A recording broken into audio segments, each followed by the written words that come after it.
Vous avez donc tous compris que la haute altitude allait engendrer une hypoxie. Donc une hypoxie, ça correspond à un manque d'oxygène. Et le corps va souffrir de façon différente de ce manque d'oxygène. Et Paul nous a parlé un petit peu de l'effort physique. Avant de parler un petit peu du sommeil, l'effort physique va engendrer, et ça on peut facilement le comprendre, une désaturation en oxygène au niveau sanguin, tout simplement parce que l'on va consommer plus. Donc dans les règles d'acclimatation, alors il y a des règles, on va en parler juste après, il est recommandé de monter pas trop vite, et puis surtout d'avoir un effort très modéré au début, quand on n'est pas acclimaté. Pour vous donner une idée, un effort intense à 5000 mètres d'altitude équivaut finalement à une saturation au repos à potentiellement 7000-7500 mètres d'altitude. Donc on va vraiment engendrer une désaturation plus importante lorsqu'on effectue un effort intense. Il y a une autre situation où le corps va être fragilisé, c'est le sommeil. Pour vous donner un petit peu une idée, l'oxygénation du corps pendant le sommeil, donc vous voyez au début, on est au niveau de la mer. Et puis après, on va monter en altitude, donc c'est logique. La saturation d'oxygène va baisser. On est au repos, on est en phase d'éveil, elle est à peu près stable. Et puis ensuite va arriver le sommeil. Le sommeil, on va se mettre à désaturer. Et pendant toute cette période de sommeil, on peut perdre jusqu'à 10 points de saturation. Et on peut comprendre, on va en parler après, que c'est vraiment une zone de faiblesse pour la survenue des pathologies de haute altitude. Et puis ensuite, après le sommeil, on va se réveiller et vous voyez qu'il y a une remontée progressive de la saturation qui se fait. Et cette remontée, elle prend un petit peu de temps. Alors pour que vous compreniez un petit peu tout ça, l'altitude va engendrer une déstructuration du sommeil. On ne va pas rentrer trop dans les détails. En gros, on va pouvoir moins bien récupérer, on va avoir une latence d'endormissement qui va être augmentée, on va avoir une diminution du sommeil lent profond qui est le sommeil récupérateur, on va avoir une fragmentation du sommeil et surtout, c'est ça qui va nous intéresser, une respiration périodique. Alors qu'est-ce que ça veut dire ? Donc on est en altitude, Paul l'a très très bien expliqué, on va avoir un phénomène d'hyperventilation. Qui dit hyperventilation, effectivement, on va respirer de façon plus ample pour prendre plus d'oxygène, pour compenser cette baisse de pression. Mais cette hyperventilation va faire aussi que l'on va rejeter plus de CO2, ce qui va engendrer une baisse du taux de CO2 dans le sang.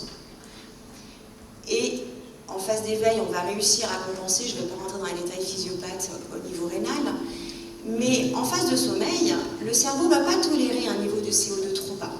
Donc ce qu'il va faire, c'est qu'il va nous mettre en apnée. Donc finalement, pendant le sommeil, si on regarde, regardez, en fait tout ça c'est un enregistrement d'oxymétrie nocturne. C'est quoi? On va mesurer la saturation d'un individu pendant son sommeil en altitude. En noir, ce seront les bons répondeurs à l'altitude. C'est-à-dire qu'ils vont respirer, avoir une hyperventilation, puis à un moment donné, on va arriver à un stade où l'hyperventilation sera telle que le taux de CO2 va baisser, et donc le cerveau va nous mettre en apnée. Donc en fait, c'est quelqu'un qui respire, qui hyperventile très bien, puis qui d'un seul coup se met en apnée, donc on voit bien la saturation qui baisse, puis ça remonte, puis ça rebaisse. Donc on comprend assez facilement que on ne va pas consommer plus, mais par contre on va respirer moins. Donc c'est une zone par rapport à l'acclimatation qui est importante à intégrer, car pendant le sommeil finalement, c'est une zone de faiblesse où on va être plus à risque de faire des pathologies de haute altitude. On en vient donc aux pathologies de haute altitude, notamment on va parler de l'intolérance à l'altitude. Alors, je vais juste vous montrer un petit film parce qu'il ne passe pas avec le PowerPoint.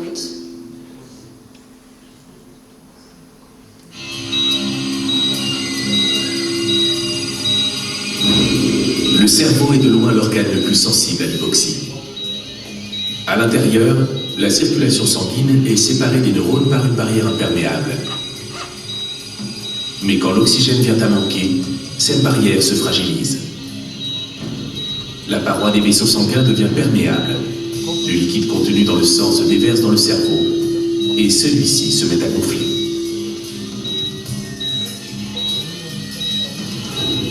Devenu trop volumineux, le cerveau se retrouve alors comprimé contre la boîte crânienne. La victime est prise de violents maux de tête.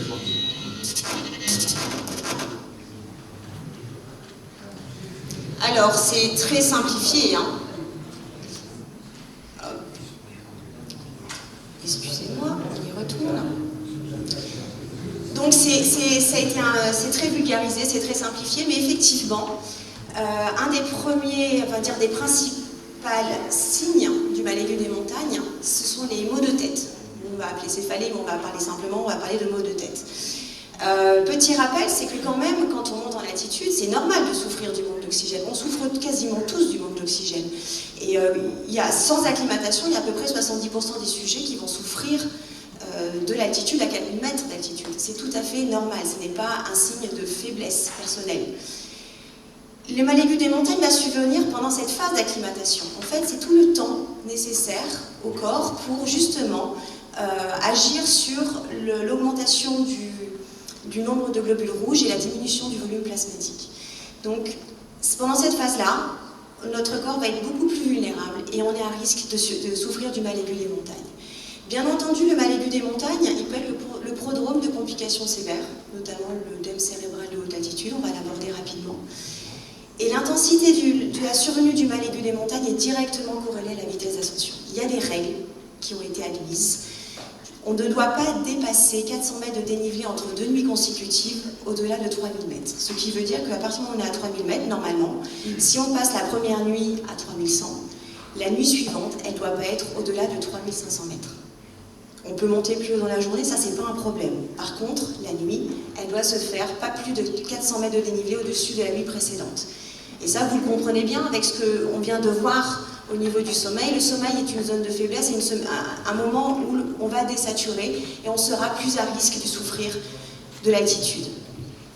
Le mal aigu des montagnes, il est quand même rare en dessous de 2000 mètres, fréquent à partir de 3005, et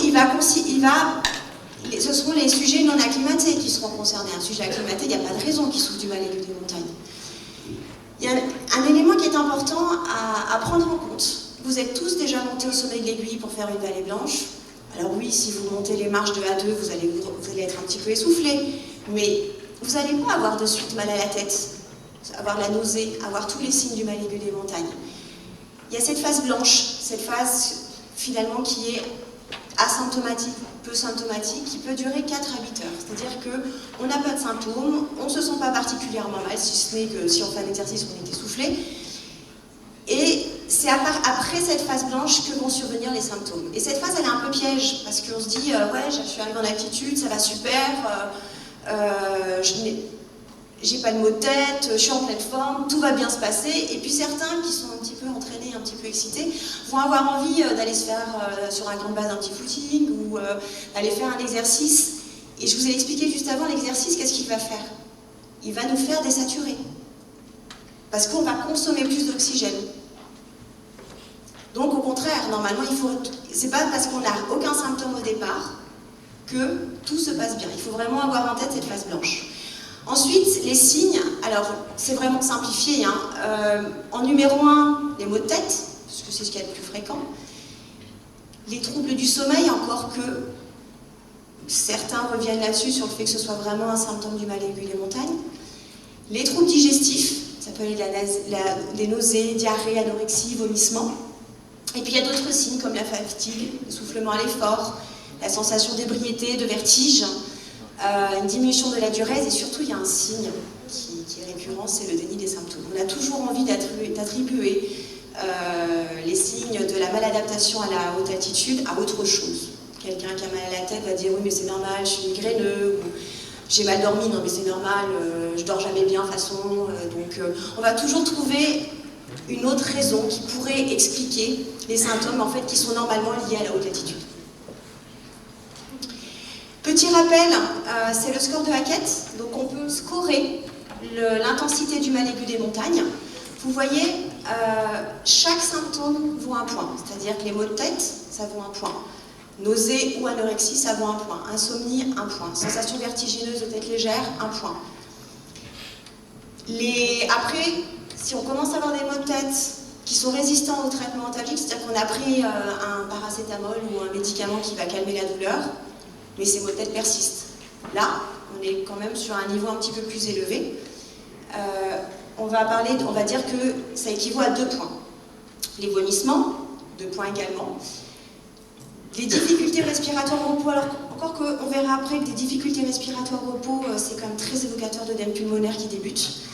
Fatigue anormale et diminution de la durée, ça veut juste dire quelqu'un qui urine moins. Quelqu'un qui urine peu, c'est aussi mauvais signe. Là, on va avoir 3 points. Et ce score de Hackett nous permet en fait de classer le mal aigu des montagnes en mal aigu des montagnes léger, modéré, sévère. Entre 1 et 3 points, on va parler de mal aigu des montagnes léger. C'est très rapide d'avoir un mal aigu des montagnes léger, voire modéré.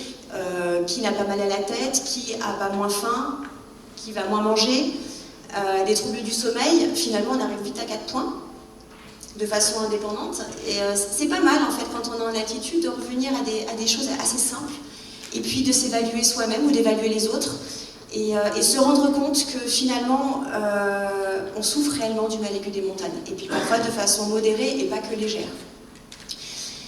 Donc le traitement, on va dire plutôt la conduite à tenir. Sur un mal aigu des montagnes légers, on va prendre les antalgiques, on va pouvoir poursuivre la montée de façon raisonnable. Un mal aigu des montagnes modérées, il est recommandé de rester 24 heures à la même altitude, de se reposer. Alors vous comprenez bien, on ne va pas faire un exercice physique, puisque l'exercice va engendrer une baisse du taux d'oxygène dans le sang. Donc il est recommandé de se reposer afin que notre corps réussisse à s'adapter. On peut prendre des antalgiques. Et par contre, quand on est sur un mal aigu des montagnes sévères, il faut descendre. Parce que là, on commence à avoir un compte qui est élevé avec des signes potentiels qui pourraient nous mener à un œdème cérébral de haute altitude. Et surtout, il n'est pas recommandé de dormir.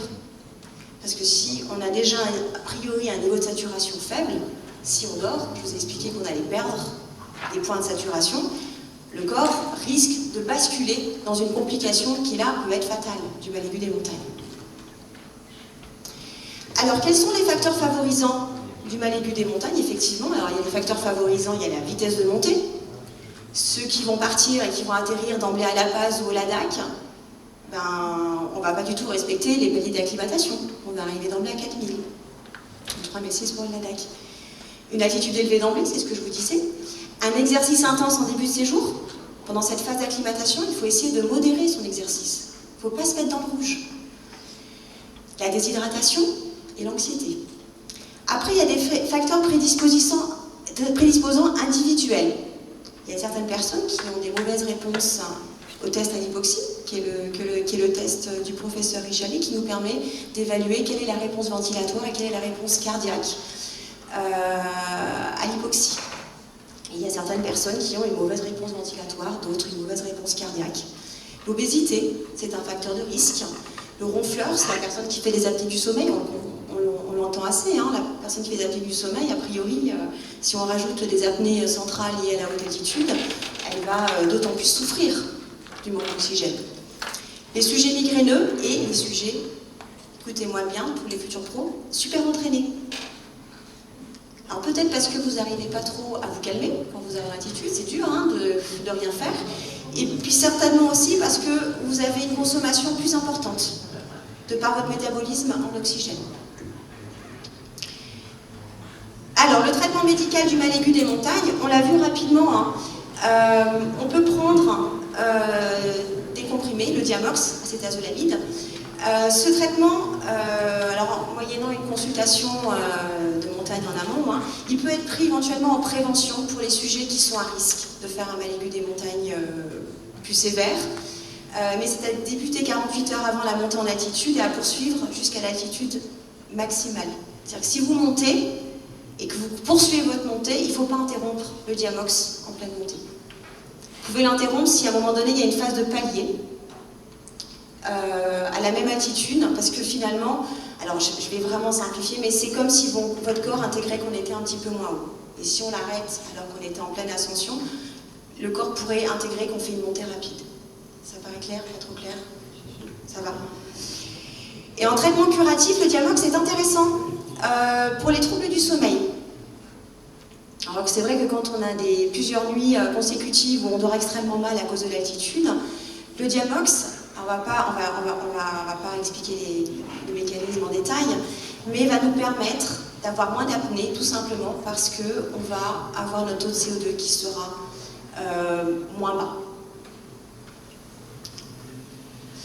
Donc il y a la consultation de médecine de montagne, qui est une consultation qui est importante.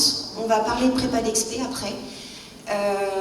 Je sais que c'est un aspect, l'aspect médical, qui pour certains vous passe un petit peu au-dessus. Mais bien préparer une expé, c'est aussi bien la préparer sur le plan médical et être prêt. Alors, il y a l'acclimatation, bien entendu, mais savoir un petit peu si déjà vous êtes à risque de faire un mal aigu des montagnes. Est-ce que vous devez adapter votre profil ascensionnel? Il y a des tests qui se font et qui sont prédictifs justement à la survie d'un mal aigu des montagnes. Et après, quand vous partirez avec des clients, je ne saurais que vous encourager à les envoyer faire une consultation avant le départ, parce qu'ils ne vont pas forcément vous dire s'ils ont des pathologies, et nous on est là justement pour les conseiller et puis leur dire comment faire, éventuellement leur prescrire un traitement en amont, et ça ne fera que faciliter votre expert avec client. Alors, les complications du mal aigu des montagnes, un petit film, donc on va parler de l'œdème pulmonaire de haute altitude et de l'œdème cérébral de haute altitude.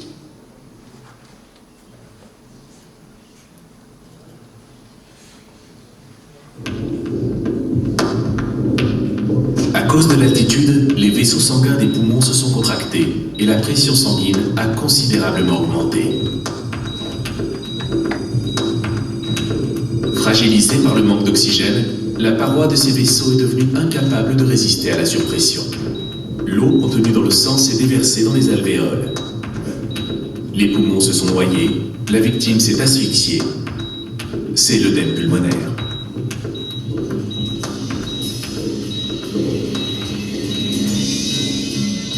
Au même moment dans le cerveau, le mécanisme à l'origine du mal aigu des montagnes s'est accentué.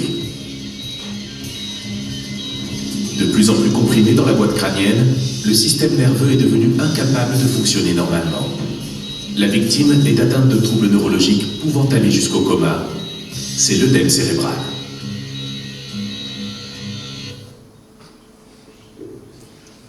Alors c'est très simplifié, mais je pense que c'est nécessaire de simplifier les choses au maximum pour une meilleure compréhension.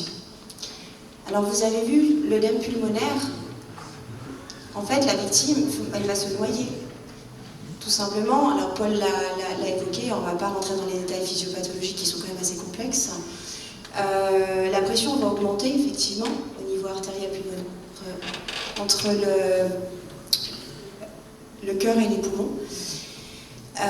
Et cette augmentation de pression, à un moment donné, l'artère, plutôt que de rompre complètement, elle a cette capacité, sa paroi, à devenir perméable. Et donc il va y avoir une fuite d'eau de l'espace sanguin vers l'espace qu'on appelle l'interstitium, qui va provoquer un œdème. Et en fait, cet œdème va engendrer des problématiques. Vous imaginez bien, normalement, l'air va rentrer dans les poumons, et puis ensuite, il doit, par les alvéoles, passer au niveau sanguin pour que l'oxygène puisse diffuser dans le sang. Et si cette paroi par laquelle doit se faire la diffusion est endommagée, eh ben, les échanges ne se feront plus correctement. Alors l'œdème pulmonaire, c'est comme le mal aigu des montagnes, ça va survenir en début de séjour, ça va survenir pendant l'acclimatation. Ça se déclare plus volontiers la nuit, par rapport à ce que je vous ai expliqué. La nuit, on va avoir une tendance à désaturer en oxygène. L'exercice intense aussi est un facteur de risque de survenue d'un œdème pulmonaire. Le risque est bien entendu beaucoup plus marqué si on ne respecte pas les paliers d'acclimatation. Et ayez cette notion en tête, il y a un risque majoré d'œdème pulmonaire si on part avec une infection, qu'elle soit ORL ou une bronchite ou pulmonaire. Parce qu'on va partir avec un système des voies aériennes, on va dire, un peu pathologique. Et une autre chose, c'est que les sujets qui ont déjà fait un œdème pulmonaire de haute altitude, en fait, sont à fort risque de récidive. A priori, ce sont des sujets qui sont en fait à risque d'œdème pulmonaire. La question est, ce serait intéressant de réussir à les dépister. Mais voilà, il y a une certaine part de la population qui est plus à risque que les autres de faire un œdème pulmonaire. Alors qu'est-ce qui va se passer concrètement? Alors on va avoir un essoufflement anormal au repos, c'est ce que je vous disais. Tout à l'heure, la dyspnée au repos, j'avais envie un peu de la sortir du score du mal aigu des montagnes, parce que quand même, quand on a un essoufflement anormal au repos, c'est qu'il se passe quelque chose déjà au niveau pulmonaire. Donc, à partir du moment où quelqu'un est essoufflé au repos, pour moi, je pense qu'il faut, de votre point de vue de futur professionnel ou d'amateur, se dire, ça y est, l'œdème pulmonaire, il commence à être là. Alors oui, hein, si on laisse les choses évoluer, ça va évoluer avec des crachats mousseux, rose saumonné parce qu'il y a du sang, jusqu'à une détresse respiratoire. La personne ne va plus pouvoir respirer comme il faut. Et il y a réellement un risque vital hein, si ce n'est pas détecté à temps. Donc l'intérêt, c'est de s'en rendre compte le plus tôt possible, on va dire au stade d'essoufflement anormal au repos. Alors comment fait-on pour voir si quelqu'un est essoufflé? Une chose très simple à faire, c'est que, alors c'est sûr, hein, si on a monté les marches 2 à 2, on est comme ça, on est essoufflé, on essaie de parler, c'est tout à fait normal de ne pas réussir à faire une phrase sans s'interrompre. Si on demande à la victime de s'asseoir, on attend un quart d'heure. Normalement, on est tous capables de faire une phrase sans reprendre sa respiration. Si ce n'est pas le cas, bah, considérez-le comme un œdème pulmonaire. Quelle est la conduite à tenir face à un œdème pulmonaire? Ben, en fait, la conduite à tenir de toutes les pathologies de altitude, c'est descendre. Il faut descendre. Il faut que la pression remonte, et donc par conséquent que la pression d'oxygène inspirée remonte. Alors, dans certains cas, 500 mètres de dénivelé, ça peut être suffisant. Dans d'autres cas, c'est quand on est à un stade un peu trop évolué, ça ne suffit pas. Et puis, il y a le question de recompression. Le question de recompression, c'est quoi? C'est... je dois avoir une photo juste après. Bon, on reviendra après. On fera une petite démo à la fin pour ceux que ça intéresse. Le question de recompression, en fait, c'est comme une enceinte dans laquelle on va mettre la victime et puis on va, avec une pompe, augmenter artificiellement la pression. On va pouvoir artificiellement descendre la personne malade qui souffre d'un mal aigu des montagnes, d'un œdème pulmonaire. On va pouvoir descendre d'à peu près 2000 mètres. C'est des caissons qui sont pressurisés à 220 millibars. 2000 mètres, ça change vraiment la donne. Et la personne, vraiment, je vous assure, pour l'avoir déjà testé sur des personnes qui souffraient d'œdème pulmonaire ou d'œdème cérébral, récupère plutôt bien et assez vite. Et puis il y a l'oxygène, bien entendu. L'oxygène, si on n'a pas de caisson et qu'on a de l'oxygène à disposition, ben on va remonter la quantité d'oxygène et le corps est assez fabuleux parce que autant il va s'adapter, comme vous disiez, pour pas que les artères éclatent, autant il va être capable que le phénomène inverse se passe, justement, si on va baisser la pression et si on augmente la fraction d'oxygène. Sur le plan médical, il y a des médicaments qui marchent. Sildenafil, mieux connu sous le nom de Viagra. Pourquoi? Alors en fait, tout le monde connaît bien ce médicament, mais à la base, c'est quand même un médicament qui avait été étudié en cardiologie. Et ce médicament a une action spécifique sur l'artère pulmonaire. Il va lui donner des capacités supérieures à se dilater. Après, c'est un tuyau, si on veut baisser la pression, il y a plusieurs options. Soit on diminue le débit, donc c'est ce qui se passe un petit peu quand l'œdème se produit, donc on va essayer de diminuer le débit, donc on va faire fuir de l'eau vers l'espace périvasculaire, soit on augmente le calibre du tuyau. C'est ce que va permettre le Viagra, et c'est la même chose avec la nifedipine. On va pouvoir ainsi baisser la pression au niveau de l'artère pulmonaire. Et puis il y a les corticoïdes, parce que dans tout œdème, il y a une composante inflammatoire. Donc les corticoïdes sont intéressants et vont permettre en fait, de diminuer, j'ai envie de dire plutôt de nous faire patienter, parce que le premier traitement pour l'œdème pulmonaire, le mal aigu des montagnes, l'œdème cérébral, c'est la descente. Maintenant, l'œdème cérébral, il fait suite à un mal aigu des montagnes sévère. Contrairement à l'œdème pulmonaire, il n'est pas forcément lié au mal aigu des montagnes. Je vous ai dit que c'était des personnes qui étaient prédisposées. À l'inverse, l'œdème cérébral, quand même, la plupart du temps, il fait suite à un mal aigu des montagnes sévères. C'est pareil, c'est plutôt la nuit qui va survenir, pour les mêmes raisons que l'œdème pulmonaire. Et les signes, on va dire, prémonitoires, ou les premiers signes cliniques, c'est ce qu'on appelle une ataxie. C'est un mot bien compliqué pour parler de trouble de l'équilibre, finalement. Donc on peut faire un petit test, on On peut demander à la personne de marcher, tout simplement, voir si elle est capable de marcher en se faisant des petits pas de fourmi. Si elle n'en est pas capable, on peut le faire les yeux ouverts, les yeux fermés. Il faut que vous partiez dans l'idée que ça y est, c'est un œdème cérébral. Et on peut faire des petits tests de coordination, qu'on appelle doigt-nez, comme ça, de chaque côté. Donc c'est des petits tests que vous pouvez faire, c'est très simple. Et s'ils ne sont pas normaux, c'est qu'il y a un trouble neurologique, donc jusqu'à preuve du contraire, il y a un œdème cérébral.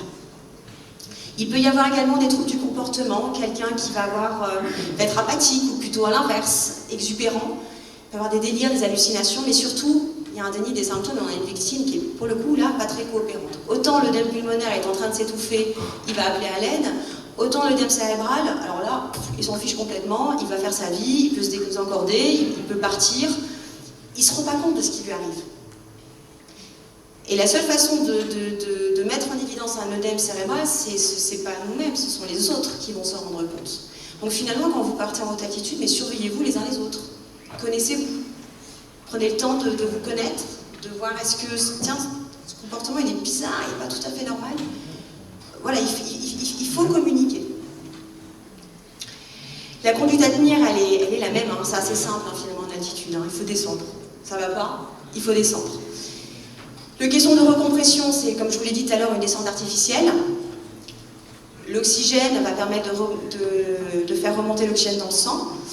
Le gros problème de l'œdème cérébral, c'est que la victime, elle est rarement très coopérante, surtout pour descendre dans le caisson, pour rentrer dans le caisson. Et au niveau traitement médicamenteux, pour le coup, par contre, qu'il s'agisse du Viagra ou de la Dalate, il n'y a pas d'effet, hein. Donc les seuls traitements médicamenteux qu'on a à disposition, ce sont les corticoïdes. Voilà un petit peu à quoi ressemble un caisson de recompression. Alors ça fait un petit peu quand même... quand j'étais partie au Népal pour former les guides népalais, pour eux ça faisait un peu cercueil en fait. Et ils nous disaient non, ça marche pas, ça marche pas. Je dis pourquoi ça marche pas? Mais non, mais en fait ils mettaient les gens qui étaient déjà décédés, donc on leur a dit oui effectivement, on ne ressuscite personne. Et il l'avait même utilisé pour transporter des cadavres en faisant des trous dedans. Alors oui, après ça marche vraiment plus du tout. Donc, mais je vous défie quand même à rentrer là-dedans, c'est pas quelque chose de très agréable s'il y a des gens qui sont claustrophobes, notamment si vous partez avec des clients. Je pense qu'il y a une chose qui est intéressante à faire entre vous, c'est déjà de présenter la bête. C'est de dire, regardez, ça c'est un caisson de recompression. Dédramatiser les choses, parce que expliquer à quelqu'un qui est en train de s'étouffer, tu vas voir, rentre là-dedans, tu vas te sentir mieux, il est fou lui, il va pas le croire. Donc c'est bien de, je pense, quand vous partirez avec des clients, c'est que quand on a, déjà partez avec un caisson, hein, je vous le recommande vivement, si vous partez en haute altitude, faites rentrer les gens dedans, faites-le maniper, parce que, mais vous aussi vous pouvez être malade. Le responsable de l'expé peut être malade, parce que vous avez tellement de choses à penser, s'occuper du client, lui il va pas bien, lui il est grognon, lui il est pénible, vous courez dans tous les sens et vous vous oubliez et vous pouvez tomber malade. Donc tant qu'à faire, autant qu'au moins un client sache l'utiliser et puisse vous mettre dedans pour que vous alliez mieux. Très rapidement, je vous montre une petite photo des œdèmes localisés de haute altitude. Alors, c'est pas de bol, hein, c'est une photo d'un homme. Ce sont plus souvent les femmes qui sont atteintes de ces œdèmes localisés. C'est pas une grosse problématique, ça va juste nous alerter un petit peu plus sur le risque de survenue de mal aigu des montagnes, mais ça ne va pas contre-indiquer la poursuite de l'expédition. Vous voyez, ça c'est avant et ça c'est après. Alors c'est pratique, hein, c'est le meilleur des ridans qu'on connaisse, mais ça reste pas. Alors les astuces pratiques finalement pour optimiser cette phase d'acclimatation, la première chose, c'est simple, vous respectez les paliers. C'est en kikinant, hein, parce qu'on a envie d'aller vite, on a une fenêtre météo courte, et puis surtout, vous avez peu de temps. Donc ces paliers d'acclimatation, c'est pas plus de 400 mètres de dénivelé entre 2 nuits consécutives, au-dessus de 3000. Pas d'exercice intense, juste après le réveil. Je vous ai expliqué, on va désaturer pendant le sommeil. Si, direct après le sommeil, vous allez me faire un exercice intense, vous allez partir du niveau de saturation le matin. C'est-à-dire qu'on va prendre un exemple, vous avez 90% de SAT au repos à 3008. Vous vous réveillez le matin à 80, si vous partez directement faire un exercice, vous allez partir de 80 et ça va encore baisser plus. Donc prenez le temps, allez, grosso modo 1 heure, de repos éveillé, entre les phases de sommeil et les phases d'exercice. Et quand on arrive au refuge, on ne va pas faire une sieste et dormir. Non, on prend un temps de repos éveillé, d'au moins 1 heure, pour laisser le temps à la saturation en oxygène de remonter. Je vous dis, cette notion de repos éveillé, elle est hyper importante. Elle va vous aider, elle va vous permettre de mieux vous acclimater. Et ça va réellement améliorer les phases, l'oxygénation générale. Quand quelqu'un se sent mal, il faut le garder en repos éveillé. Ça va éviter qu'il bascule vers un mal aigu des montagnes sévères, peut-être. Également, en début de séjour, préférez des repas légers et mangez plutôt tôt par rapport au moment du coucher. Je ne sais pas, je ne l'ai pas vu, Jean, mais je sais que maintenant, il est où, Jean Hannequin? Il n'est pas là? Non. Enfin bref, il nous expliquait que maintenant, il fait manger ses clients quand il va en expé haute altitude à 5 h du soir. Comme ça, ils ont le temps de la digestion avant d'aller se coucher. Parce que finalement, la digestion, c'est un effort physique. Modéré, hein, mais ça reste un effort physique. Donc c'est un moment où on va avoir tendance à désaturer. Et surtout, ne pas oublier de s'hydrater. L'hydratation est extrêmement importante. Donc si on résume, l'altitude, bah oui, c'est un manque d'oxygène lié à une baisse de la pression atmosphérique. La réaction du corps, elle est multiple. Paul l'a très bien expliqué. Il y a une réaction au niveau des poumons, au niveau du cœur, au niveau du sang, mais aussi des réactions au niveau du rein qui sont très importantes. Le mal aigu des montagnes, il est fréquent, mais c'est bénin. Par contre, si on parle... Donc, le traitement pour le mal aigu des montagnes, c'est le repos. Par contre, si on parle d'œdème cérébral de haute altitude, c'est beaucoup plus rare, c'est dangereux, c'est souvent évitable, parce que finalement, ça fait souvent suite à un mal aigu des montagnes sévères. Si on est un peu attentif, on ne devrait pas arriver jusque-là. L'œdème pulmonaire de haute altitude, il y a quand même une grande susceptibilité individuelle. Plutôt bonne réponse au traitement médicamenteux. En fait, personne ne devrait mourir d'un œdème pulmonaire de haute altitude, mais d'ailleurs de l'œdème cérébral non plus. Hein. Et que ce soit l'un ou l'autre, c'est la descente. Et on descend, mais surtout, on ne remonte pas derrière. Il faut laisser le temps au corps de récupérer, et il est hors de question de remonter, même 10 jours après avoir fait un œdème pulmonaire. L'expé est terminé. On va dire une petite fiche résumée que certains pourront porter s'ils le souhaitent. Les ASPI, vous allez la voir, les AMM aussi en fiche. Donc si on regarde là un petit peu, chaque symptôme vaut indépendamment 1 point, 2 points, 3 points. Vous faites votre petit score. On est sur quoi? On est sur un MAM léger, MAM modéré, MAM sévère. En fonction de la sévérité du mal aigu des montagnes, il va y avoir une conduite à tenir différente.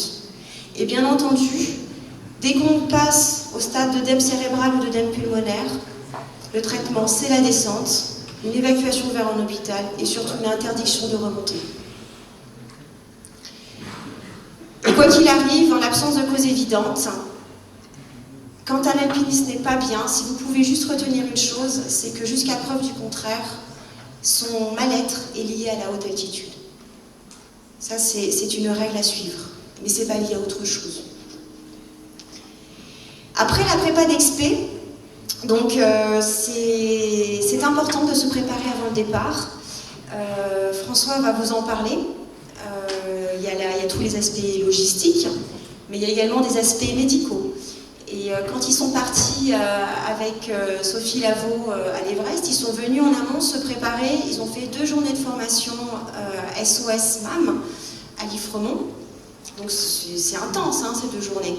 Et surtout, on a pas mal travaillé ensemble pour préparer sa trousse, sa pharmacie et l'optimiser pour l'ascension de l'Everest. Donc vraiment, formez-vous avant de partir, surtout si vous partez avec des clients, mais même, j'ai envie de dire, si vous partez entre potes, c'est là où on fait vraiment les plus belles bêtises. Prévoir une trousse à pharmacie, mais ne m'appelez pas 3 jours avant le départ, parce que c'est arrivé très souvent ces derniers temps, en demandant une recette de type marmiton.org. Non, c'est pas comme ça que ça se passe. Une pharmacie, il faut la connaître, il faut connaître son contenu, il faut la préparer, il faut la conditionner, il faut surtout savoir comment l'utiliser. Et puis il y a quand même, maintenant, Jean-Paul en a parlé, il y a la télé, Manu a mis en place plein de projets, et il y a notamment le projet européen qui s'appelle SOS MAM, qui vous permet d'appeler 24-24, un numéro d'appel où il y aura toujours un médecin spécialisé en matière de montagne, en médecine de montagne, pour vous répondre à tout moment.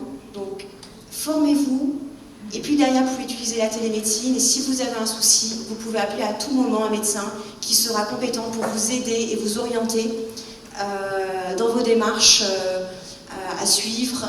Alors attention, c'est pas une assistance, ça va pas vous permettre de vous faire rapatrier, hein.